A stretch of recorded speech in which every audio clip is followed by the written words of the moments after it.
Okay, praise the Lord, everyone. आप सबको जय मसीह की।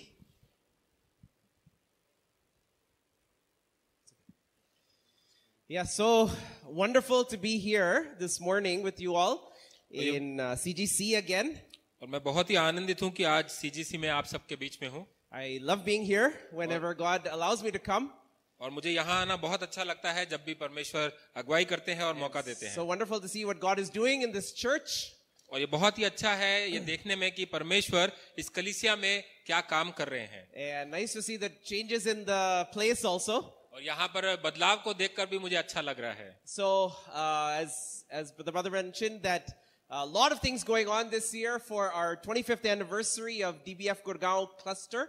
और जैसा कि आपने अनाउंसमेंट्स में भी सुना है, डीबीएफ क्लस्टर का गुड़गांव क्लस्टर की जो एनिवर्सरी है 25वीं सालगिरह है, उसके तहत हम बहुत सारे प्रोग्राम्स कर रहे हैं। And we're looking forward to what God is going to do this year and how He's going to take us forward into the next 25 years. और हम ये देखना चाह रहे हैं कि परमेश्वर इस साल में और अगले 25 साल में हमारे बीच में क्या-क्या काम करते हैं। So we're going to go to God's Word now, and I would invite you to turn in your Bibles to Matthew chapter 18. और अब हम परमेश्वर के वचन में जाएंगे और मैं चाहता हूं कि आप अपनी बाइबलें खोलें मत्ती रचित सुसमाचार उसका 18वां अध्याय। This morning I want to talk about one of the most difficult areas of life.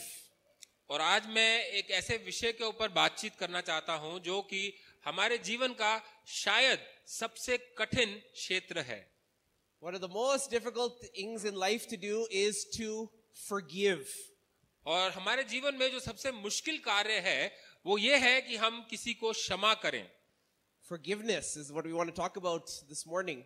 क्षमा करना आज हम इसी विषय के ऊपर बातचीत करेंगे। You know, people sometimes hurt us very, very deeply.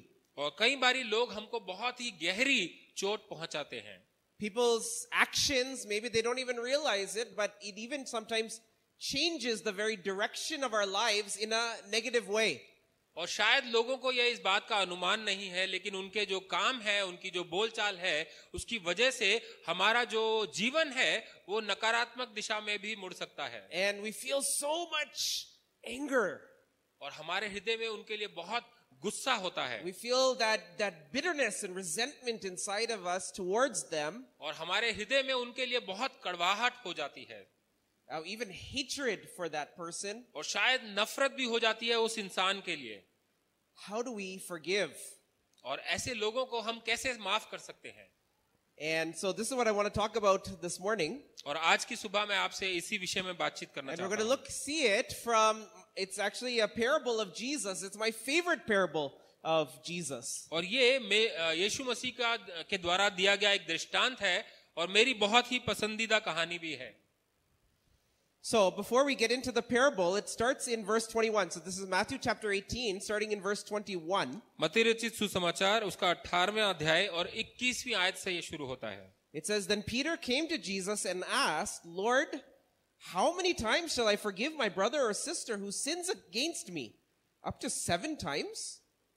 तब पतरस ने पास आकर यीशु से कहा, प्रभु यदि मेरा भाई अथवा बहन मेरे विरुद्ध अपराध करता जाए तो मैं कितनी बार उसे क्षमा करूं? क्या 7 बार तक? So Peter says, I have this person, they're sinning against me. How many times do I have to forgive them? तो पतरस यीशु से सवाल करता है कि ये इंसान है जो मेरे खिलाफ गुनाह करता जा रहा है, तो मैं इसको कितनी बार क्षमा करूं?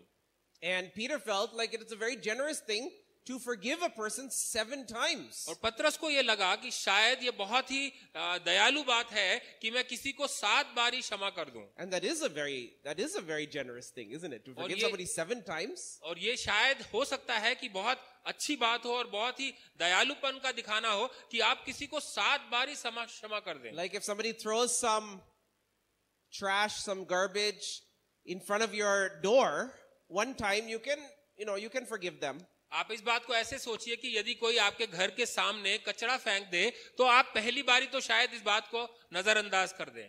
Second time, maybe after a day or two, again you can forgive them, you can pick it up and put it in the dustbin. दूसरी बारी भी हो सकता है शायद आप उनको माफ कर दें और आप वो कचरा उठा के डस्टबिन में फेंक दें।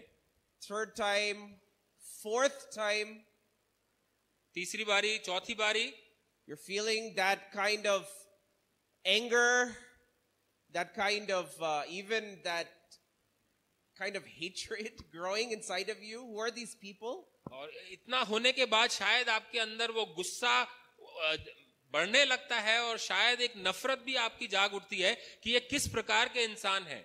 5th time, 6th time, 7th time.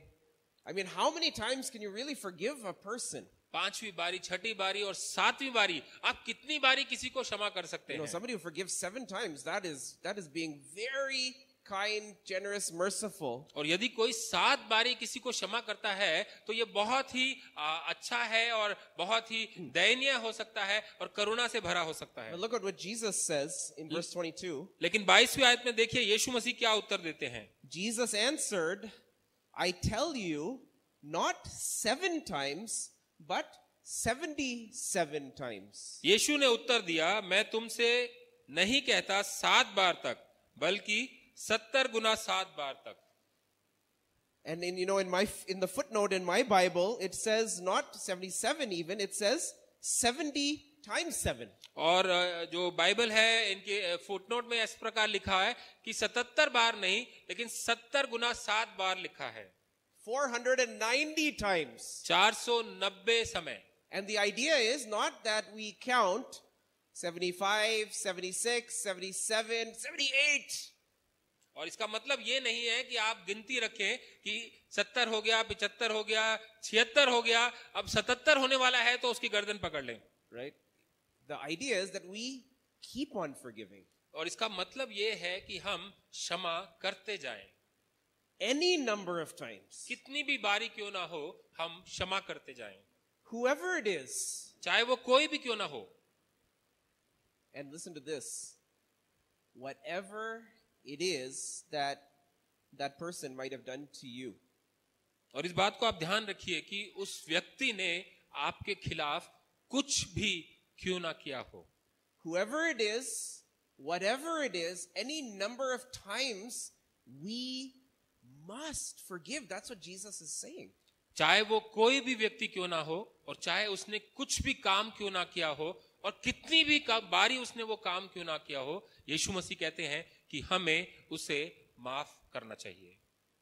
How do we do that? हम इसे कैसे कर सकते हैं? We might even want to forgive, but how do we actually find that strength inside of us to forgive another person like that? और हो सकता है हम उसको क्षमा करना भी चाहते हो, लेकिन हम अपने अंदर इस प्रकार की ताकत कर सकते हैं। Well, this is the story that Jesus tells us और here. यही वो कहानी है जो यीशु मसीह हमें बताते हैं। So let me read it first in English, then Brother Prashant can read it in Hindi. So starting in verse 23, इसकी 23वीं आयत से हम पढ़ेंगे इसको। it says, Therefore, the kingdom of heaven is like a king who wanted to settle accounts with his servants. As he began the settlement, a man who owed him 10,000 bags of gold was brought to him. Since he was not able to pay, the master ordered that he and his wife and his children and all that he had be sold to repay the debt. At this, the servant fell on his knees before him. Be patient with me, he begged. I will pay back everything. The servant's master took pity on him, canceled the debt, and let him go. But when that servant went out, he found one of his fellow servants who owed him 100 silver coins. He grabbed him and began to choke him. Pay back what you owe me, he demanded. His fellow servant fell to his knees and begged him, be patient with me. I will pay it back. But he refused. Instead, he went off and had the man thrown into prison until he could pay the debt. When the other servants saw what had happened, they were outraged and went and told their master everything that had happened. Then the master called the servant in. You wicked servant, he said. I canceled all that debt of yours because you begged me to. Shouldn't you have had mercy on your fellow servant just as I had on you? In anger, his master handed him over to the jailers to be tortured until he should pay back all he owed.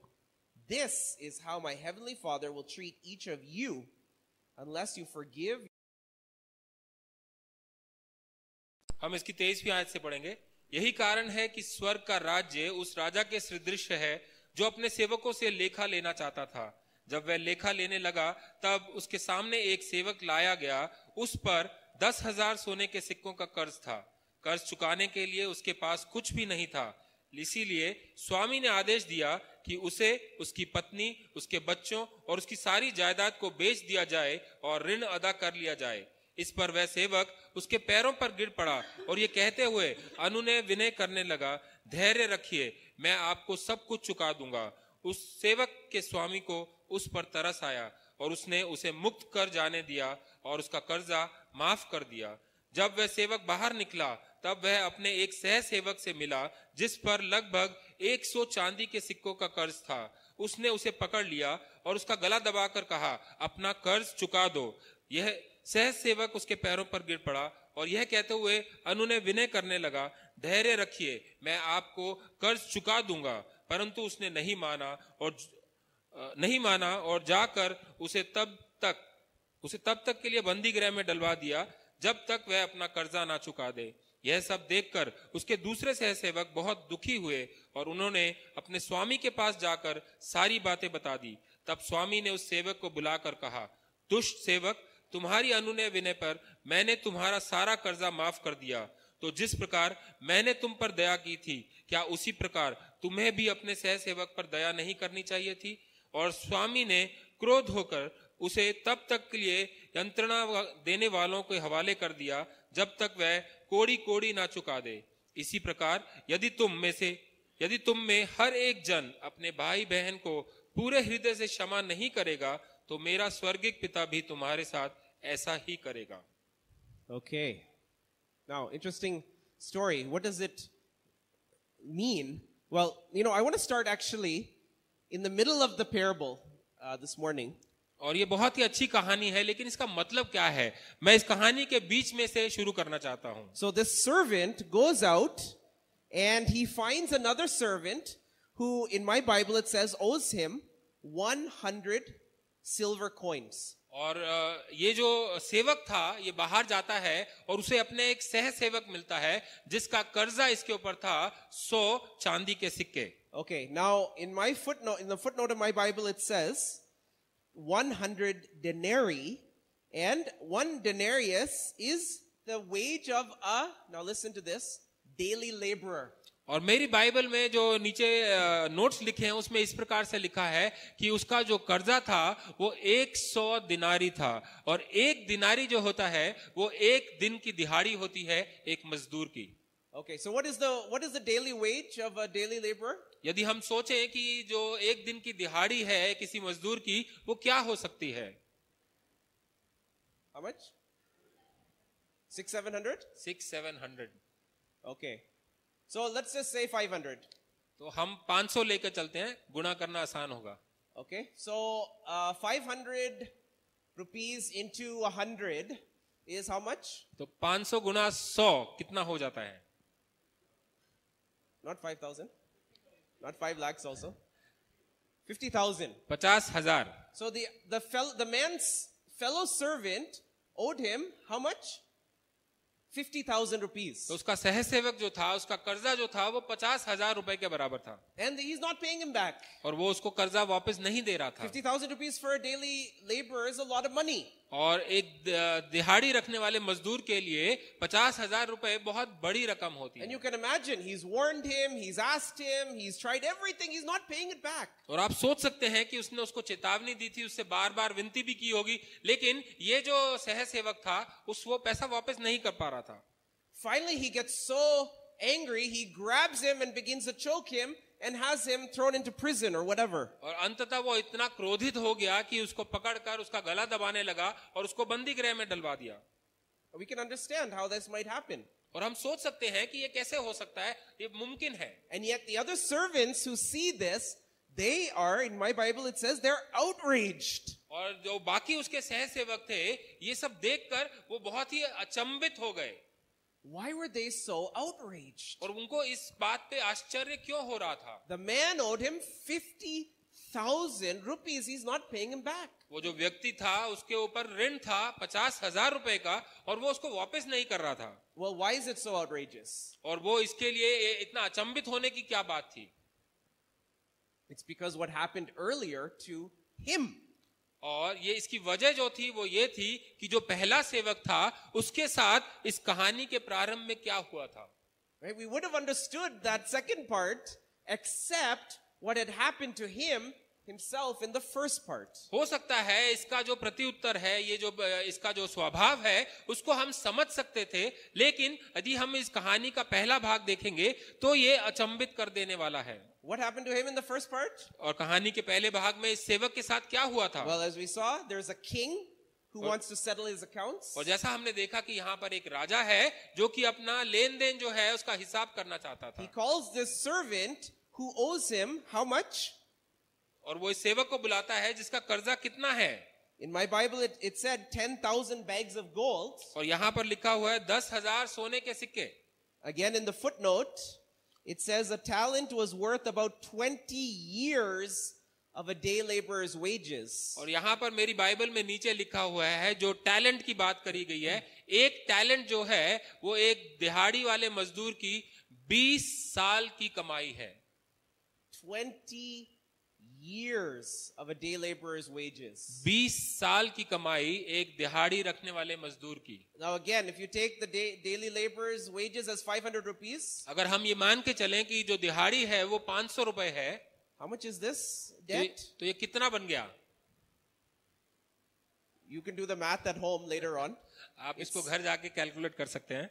It's something like 3,000 crores of rupees. ये लगभग 3,000 करोड़ रुपए का कर्जा है. Can you imagine? क्या आप सोच सकते हैं? 3,000 crores of rupees. 3,000 करोड़ रुपए. This servant had borrowed from his master. ये जो सेवक है उसने अपने मालिक से इतना कर्जा उठाया था. Now, what did he do with all this 3,000 crores of rupees? उसने इतने सारे पैसों का क्या किया होगा? Why did that master lend him 3,000 crores of rupees? उसके मालिक ने उसको 3,000 करोड़ रुपए क्यों दिए होंगे? Where is that 3,000 crores of rupees now? और वो 3,000 करोड़ रुपए कहाँ चले गए हैं? He has, as you can imagine, no chance to repay 3,000 crores of rupees of debt. और आप ये सोच सकते हैं कि इस सेवक के पास कोई भी चारा नहीं था, किसी भी रीति से वो 3,000 करोड़ का ऋण चुका सकता था. But the king wants it back. लेकिन राजा को वो पैसा वापस चाहिए. What does he do? तो वो क्या करता है? He falls on his knees. तो ये जो सेवक है वो राजा के कदमों पर गिर पड़ता है. He begs him, please give me time. वो उससे विनती करता है कि कृपया मुझे कुछ और समय दे दीजिए. Do you think that if he has a little bit more time, he can pay back 3,000 crores of rupees? क्या आपको लगता है कि अगर उसको कुछ और समय दे दिया जाएगा तो वो 3,000 करोड़ का ऋण चुका सकता है? Never. कभी भी नहीं. What does the king do? तो राजा क्या करता है? He has mercy on him. वो उस सेवक के ऊपर दया दिखाता है. He forgives the debt. वो उसका कर्जा जो है माफ कर देता है. He says, go, you're free. वो उसको कहता है जाओ तुम आजाद हो. I don't know if you've ever had a debt that was so huge and you were, somehow either you were able to repay it or somebody helped you to pay it. मैं नहीं जानता कि आपके पास कभी ऐसा कोई कर्जा रहा होगा जिसकी आप शायद उसको कर्जे को चुका चुके होंगे या किसी ने आपकी मदद करी होगी उस कर्जे को चुकाने के लिए. Have you had that experience before? क्या ऐसा कभी Lift up हुआ your है hand. किसी के साथ? Some mortgage payment, some credit card debt, somebody helped you to pay that or somehow you were able to repay it. It's such a freedom. और ये जो आपका ऋण चुकाने की जो आजादी है उसका जो अनुभव है वो एहसास बहुत ही सुखदायी होता है. This man just had 3,000 crores of rupees forgiven just like that in an instant. और इस सेवक का 3,000 करोड़ का जो ऋण था वो एकदम माफ कर दिया गया और उसको आजाद कर दिया गया था. And that's what makes the second part of the story so absolutely outrageous and unacceptable. और इसीलिए ये जो कहानी का दूसरा हिस्सा है जो इस सेवक ने दूसरे सेवक के साथ किया वो शायद सोचना असंभव के समान लगता है. Right? That man owes him a big amount. The other man, 50,000 rupees. वो जो दूसरा सेवक था जिसको 50,000 रुपए का ऋण था, वो भी कोई छोटी रकम नहीं थी. But he goes and says the exact same words. Please have mercy. Give me time. I will pay it back. और वो व्यक्ति भी उसी प्रकार से विनय कर रहा था, विनती कर रहा था कि मुझे आप थोड़ा सा समय दे दीजिए, मैं आपका ऋण चुका दूंगा. And yet he has no mercy on him. लेकिन फिर भी इस सेवक ने उसके ऊपर दया नहीं दिखाई. Okay, so nice story. What does it have to do with forgiveness? तो ये कहानी तो अच्छी है, लेकिन इसका माफ करने से या क्षमा करने से क्या अभिप्राय है, क्या मतलब है? Well, I hope it's obvious. हो सकता है आप इसे समझ गए होंगे, But let's just make it very clear so that all of us can understand this लेकिन morning. आइए हम इसे और थोड़े से स्पष्ट रीति से देख ले ताकि हम सब इसको अच्छे तरीके से समझ सकें. Who is the king in the story? ये जो राजा है इस कहानी में वो कौन है? It's God, isn't it? ये परमेश्वर है. And who is the first servant? और ये जो पहला सेवक है वो कौन है? It's me. ये मैं हूं, It's you. ये आप हैं. Right? And how much has God given to us? और परमेश्वर ने हमको कितना दिया है? Just think, how much has God given to you? आप सोचिए इस बारे में कि परमेश्वर ने आपको कितना दिया है. Right? Every breath that we take, हर एक सांस जो हम लेते हैं, every heartbeat that happens in our bodies, हमारे हृदय की हर एक धड़कन जो हमारे शरीर के अंदर होती है, every step that we take, हर एक कदम जो आप उठाते हैं, every day that we wake up in the morning, हर एक दिन सुबह जब हम उठ पाते हैं, every family member that we have, हमारे परिवार का हर एक सदस्य जो हमारे every साथ है, friend that we have, हमारा हर एक मित्र जो हमारे साथ every है, blessing that God has given us. हर एक आशीष जो परमेश्वर ने हमको दी है. You know, I was driving here this morning, आज सुबह जब मैं यहाँ पर आ रहा था and there's some work going on just, around my neighborhood, और मेरे जो घर के आसपास में कुछ काम हो रहा था, and some laborers were digging a ditch on the side of the road. और वहां पर कुछ काम करने वाले जो लोग थे वो सड़क के किनारे में एक गड्ढा खोद रहे थे. And I was just feeling so bad for them. और मुझे उनके लिए बहुत बुरा लग रहा था. Sunday morning, maybe 9:30 in the morning, and it's like already 40 degrees outside, and they're digging a ditch. Sunday का दिन है, सुबह के 9:30 बजे होंगे और बहुत गर्मी है बाहर, 44 डिग्री के करीब टेम्परेचर हो चुका है, और इस समय में वो सड़क के किनारे बैठकर गड्ढा खोद रहे थे. I just felt so blessed to be in my air-conditioned car coming to church. और मुझे ये बहुत ही आशीषित लगा कि मैं अपनी एयर कंडीशन गाड़ी के अंदर बैठा हूं और चर्च को जा रहा हूं. God has given us so many blessings. परमेश्वर ने हमको बहुत सी आशीषें दी हैं. Right? And we've been, on the one hand, taking from God, taking from God, taking from God every moment of every day. और एक तरफ तो अगर हम देखें तो हम अपने एक हाथ से परमेश्वर से लेते जाते हैं, लेते जाते हैं, लेते जाते हैं. हमारे जीवन के हर एक क्षण में हम परमेश्वर से लेते जाते हैं. And yet, with the other hand, I shut God out. और दूसरे हाथ से लेकिन मैं परमेश्वर को अपने जीवन से बंद कर देता हूं या दूर कर देता हूं. My whole life should be given over to thanking God, praising God, living for God, loving God. मेरा जो पूरा जीवन है वो परमेश्वर को धन्यवाद देने के लिए, परमेश्वर को प्रार्थना करने में, परमेश्वर का नाम बढ़ाने में जाना चाहिए. And yet most of the time I don't even think about God. लेकिन होता है कि अक्सर बहुत बारी हम परमेश्वर के बारे में सोचते तक नहीं है. Or I've been living my whole life against God. और हो सकता है कि मैं अपना पूरा जीवन परमेश्वर के खिलाफ विद्रोह में बिता देता हूं. Right? On the one hand, I'm taking from God. और एक हाथ से मैं परमेश्वर से लेता जा रहा हूं. On the other hand, I'm ignoring God or pushing God away. और दूसरे हाथ से मैं परमेश्वर को नकार रहा हूं या उनको अपने जीवन से दूर कर रहा हूं. Or maybe more accurately, I'm shaking my fist at God. और हो सकता है मैं परमेश्वर पे क्रोधित हूं और मैं परमेश्वर को अपना घूंसा दिखाता हूं. Or maybe even more accurately, I'm slapping God and saying, get away from me. और हो सकता है कि हम परमेश्वर को थप्पड़ भी मार रहे हो कि हमारे जीवन से दूर हो जा. Right? We are like the first servant in this story. हम इस कहानी में जो पहला सेवक है उसके समान है. We owe God not just 3,000 crores of rupees, but 3,000 crores of crores of crores of crores of rupees. हम परमेश्वर के ऋणी हैं, केवल 3,000 करोड़ के लिए नहीं, लेकिन 3,000 करोड़ करोड़ करोड़ कितने भी करोड़ आप लगा लीजिए, उसके ऋणी हैं। We owed God a debt we could never repay him. और हमारा ऋण जो परमेश्वर के साथ है वो ऐसा है कि हम कभी भी उसको नहीं चुका सकते हैं। And yet what did God do for us? और लेकिन फिर भी परमेश्वर ने हमारे लिए क्या किया? Right? When we got down on our knees and begged God for mercy, what did he do? जब हमने अपने घुटनों पर के बल परमेश्वर से दया की भीख मांगी तो परमेश्वर ने क्या किया? He had mercy on us.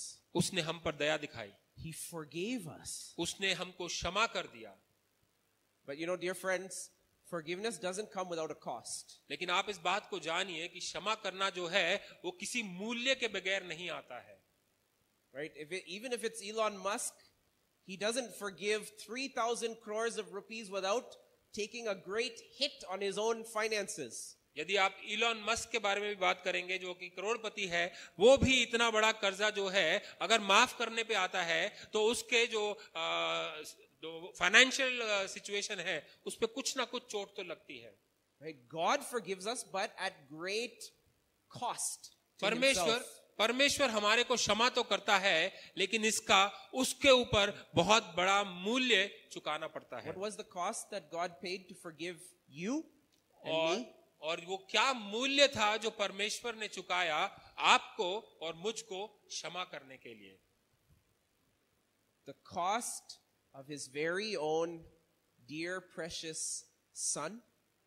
और ये जो मूल्य परमेश्वर ने चुकाया, जो कीमत उसने चुकाई, वो अपने प्रिय पुत्र के बलिदान के द्वारा। The blood of God's own son was the cost to forgive you and to forgive me.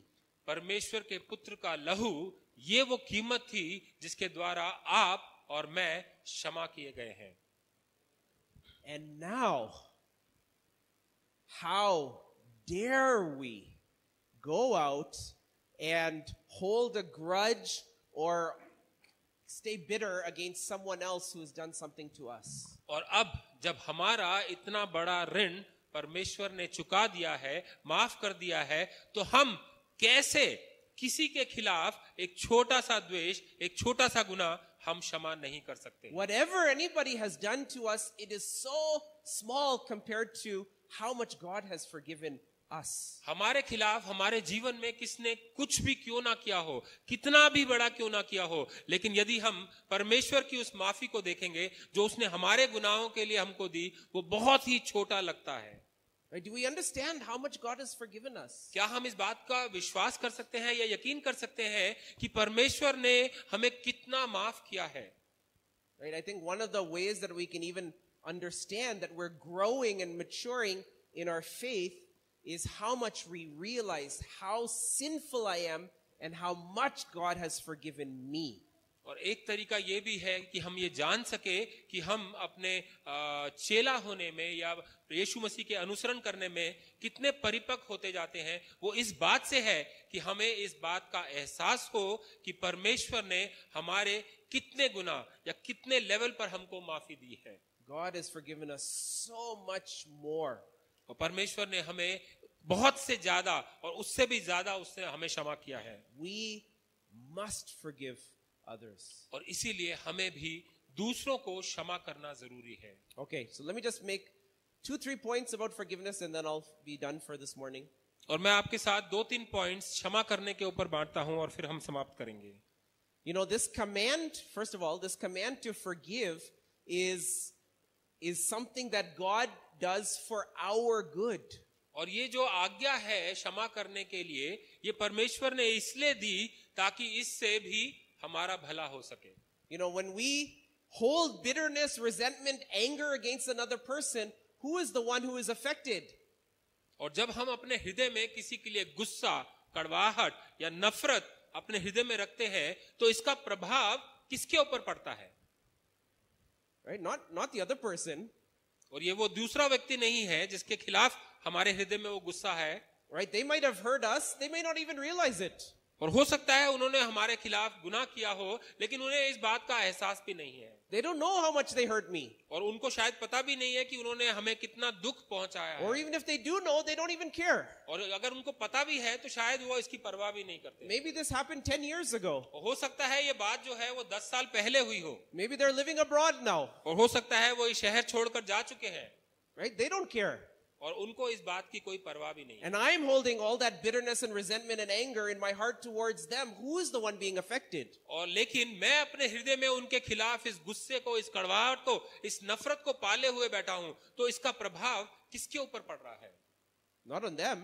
उनके ऊपर तो नहीं, It's me. वो ये मेरे ऊपर पड़ता है। Right? Somebody has said, now listen to this. Somebody has said that bitterness is a poisonous pill I swallow hoping the other person will die. अब इस बात को सुनिए, किसी ने बहुत अच्छे रीति से कहा है कि कड़वाहट जो है वो एक ऐसी जहरीली गोली है जो कि मैं तो खाता हूं इस सोच से कि दूसरा जना मर जाए। Bitterness is a poisonous pill I swallow hoping the other person will die. कड़वाहट एक ऐसी जहरीली गोली है जो कि मैं खाता हूं इस सोच में कि दूसरा व्यक्ति मर जाए। He's not dying, she's not dying. वो जो दूसरा व्यक्ति है वो तो नहीं मर रहा है, I'm the one dying. मैं हूं जो मरता हुआ जा रहा हूं। You know, when I forgive another person, I'm the one who is let out of prison, who goes free. They are already gone. और जब मैं किसी व्यक्ति को क्षमा करता हूं तो मैं अपने आप को इस बंदी गृह से आजाद करता हूं। वो तो पहले से ही छूटे हुए हैं, जा चुके हैं, मैं अपने आप को आजाद करता हूं। Second thing I want to say about forgiveness. दूसरी बात मैं आपको बताना चाहता हूं क्षमा करने के ऊपर। What is forgiveness? क्षमा करना क्या है? You know, a lot of people don't really understand what is forgiveness. और बहुत से लोगों को इस बात का ज्ञान ही नहीं है कि क्षमा करना क्या है। Forgiveness is not saying it's okay, it doesn't matter. It's क्षमा fine. करने का मतलब ये नहीं है कि चलो ये ठीक है, कोई बात नहीं, जाने दो। That's not forgiveness. ये क्षमा करना नहीं होता। It does matter. इसका कुछ ना कुछ मायने है। Right? This person hurt me very, very deeply. इस व्यक्ति ने मुझको बहुत गहराई से चोट पहुंचाई है। Right? My life is maybe never going to be the same again. और हो सकता है मेरा जो जीवन है वो फिर पहले जैसा ना हो सके। Right? This is real pain, real hurt that this person, through their actions or through their words, has caused to me and to my life. और ये जो चोट पहुंचाई है इस व्यक्ति ने अपने शब्दों के द्वारा, अपने कामों के द्वारा मुझे और मेरे जीवन के ऊपर, ये बहुत ही गहरी चोट है। Right? First thing in forgiveness is to realize this person actually hurt me. और क्षमा करने में सबसे पहली बात यह है कि इस बात का एहसास होना कि आपको चोट पहुंची है। Right? But this is what forgiveness does. और क्षमा करना हमारे जीवन में ये करता है। That forgiveness means not taking that hurt and returning it on them. और क्षमा करने का मतलब ये नहीं है कि अपनी उस चोट को लेकर उनको वापस चोट पहुंचाना, Even in my mind. अपने हृदय में या अपने मन में भी नहीं। Forgiveness means realizing that this person caused me hurt and pain and absorbing it into myself. क्षमा करने का मतलब ये है कि इस बात का एहसास हमें है कि इस व्यक्ति ने मुझको चोट पहुंचाई है, गहराई से चोट पहुंचाई है, और हम उस चोट को ग्रहण कर लेते हैं। Right? Not to return it against them actually or in my heart or mind, but to absorb it into myself through a decision of my will. I say, I will absorb that. और इसका मतलब ये नहीं है कि वो जो चोट है हम उसको आर्थिक रीति से या सही मायने में उसको वापस करें, या अपने हृदय में भी इस बात को सोचे कि हम कैसे उसको चोट पहुंचाएं, लेकिन इन सब बातों को हम अपने अंदर ग्रहण कर लेते हैं। अपनी पूरी समझ से हम इस बात को ग्रहण कर लेते हैं कि हाँ, मुझे चोट पहुंची है और मैं उसको एक्सेप्ट करता हूं। Right? Just like Jesus, as he hung on the cross, he took the punishment, the pain, and he took it into himself. So that we could be forgiven. और जैसा कि यीशु मसीह जब उनको क्रूस पर चढ़ाया गया, उन्होंने वो सारा दर्द, वो सारी कड़वाहट मेरे गुनाहों के लिए उन्होंने एक्सेप्ट कर ली, उन्होंने उसको ग्रहण कर लिया ताकि मेरे को आजाद किया जा सके। Right? I absorb that into myself and I say, to that person, you're free. और ये सारा का सारा दर्द जो है, ये सारी की सारी चोट जो है, मैं अपने अंदर ग्रहण कर लेता हूं और तब मैं उस व्यक्ति को कहता हूं कि तुम आजाद हो, मैं तुम्हें क्षमा करता हूं. That is forgiveness. और ये ही सही मायने में क्षमा करना है. Right? It's not pretending that this wasn't a terrible thing that was done. और ये केवल एक ऐसा एहसास दिलाना या ऐसा सोचना नहीं है कि एक बुरी बात हो गई थी. Right? It's absorbing that pain into myself and letting the other person go free, and also letting myself go free. और ये उस दर्द को, उस चोट को ग्रहण करना है और दूसरे व्यक्ति को आजाद करना है, साथ ही साथ मैं अपने आप को भी आजाद करता हूं. Last thing, let me just say about forgiveness. और आखिरी बात जो क्षमा करने के बारे में मैं आपको बताना चाहता This हूं, is also very important, और ये भी बहुत जरूरी है. and that is that forgiveness doesn't mean that I don't take some action regarding this situation. और क्षमा करने का मतलब ये नहीं है कि उस परिस्थिति में मैं कोई भी प्रक्रिया ना करूं.